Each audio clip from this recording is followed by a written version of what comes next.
The English Christian Bible was first translated into an indigenous American language in 1661.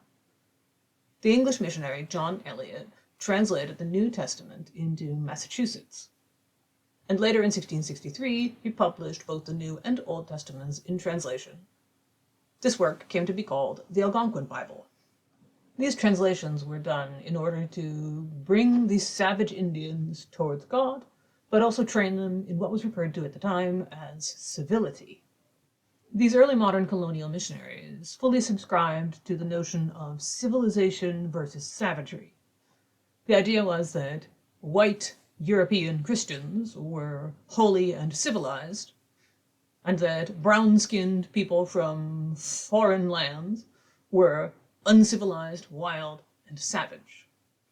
John Eliot produced a large volume of material translating Massachusetts language, such as this Indian grammar, but it was all done with the intent to convey the message of the Christian Bible and impose European civility upon the indigenous peoples of New England.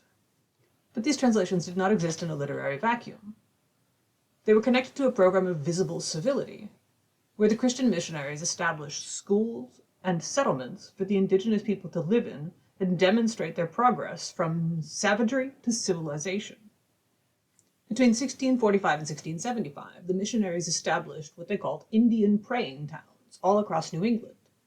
These were settlements where indigenous people would come and live the correct, godly, European lifestyle.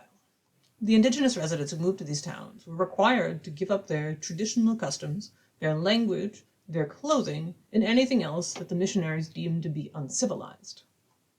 John Eliot himself believed that conversion would only be possible if indigenous people fully participated in European culture, up to and including gender roles and farming practices. The praying towns lasted until 1675, when an armed conflict broke out between indigenous peoples and the English colonists. This is sometimes called Metacom's War, or King Philip's War, or the First Indian War. The praying towns were largely destroyed in this conflict, with many of them being abandoned and others being forcibly depopulated and their residents being interned on Deer Island, where many of them died of disease and starvation. The writing and literary system devised for the Massachusetts language by the Christian missionaries was maintained in use until the 1720s. The language itself went extinct in the 1800s due to the effects of colonization on indigenous speech communities.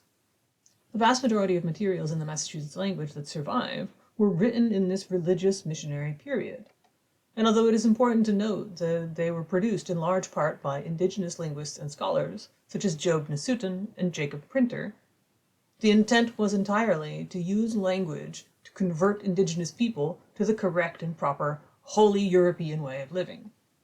So revitalizing indigenous languages in New England today, an act that is necessary due to the intentional effects of colonization, must contend with the sordid and difficult legacy of a man who referred to himself as apostle to the Indians, and the fact that the Massachusetts language that was used to write the texts produced in this period was lensed entirely through English Christian concepts of correct, proper, and holy behavior.